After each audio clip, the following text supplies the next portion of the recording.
a project like this starts with a deep wish to do it in a way, in the way Michael would have done it,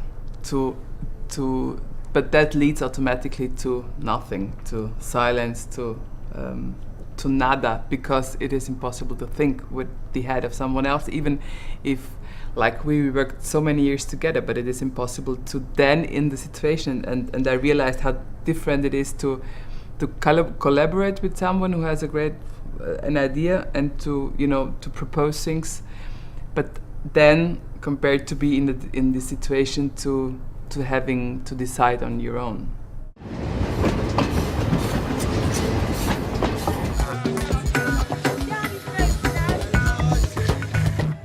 Ich bin einmal auf einem Zug gesessen und habe mir gedacht, der schönste Film, den ich mir vorstellen kann, ist einer, der nie zur Ruhe kommt. What it is, in the end, it is about life,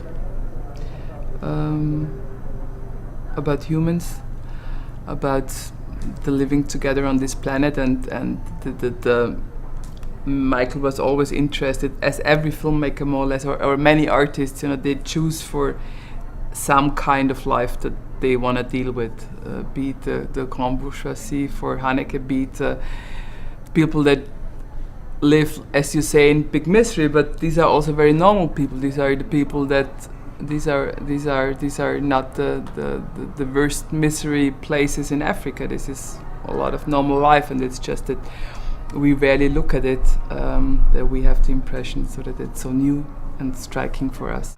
Mein nächstes Projekt heißt Untitled und ist ein Dokumentarfilm, der von nichts handelt, der kein Thema hat und wo ich nur ein Jahr lang um die Welt fahren möchte und alles filmen, was mir begegnet.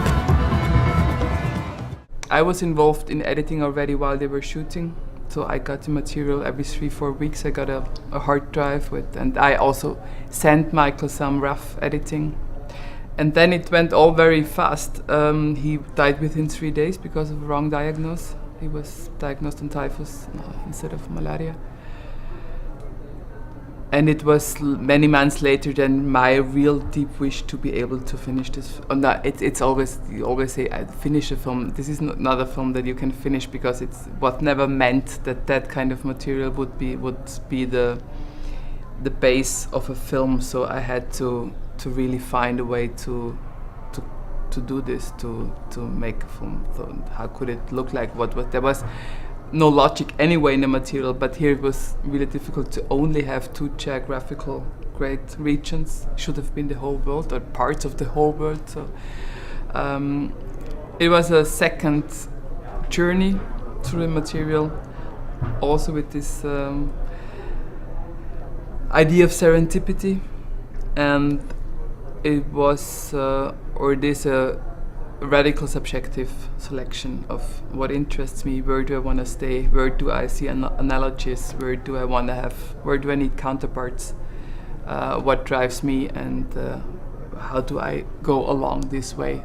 This is maybe that describes the working simplest.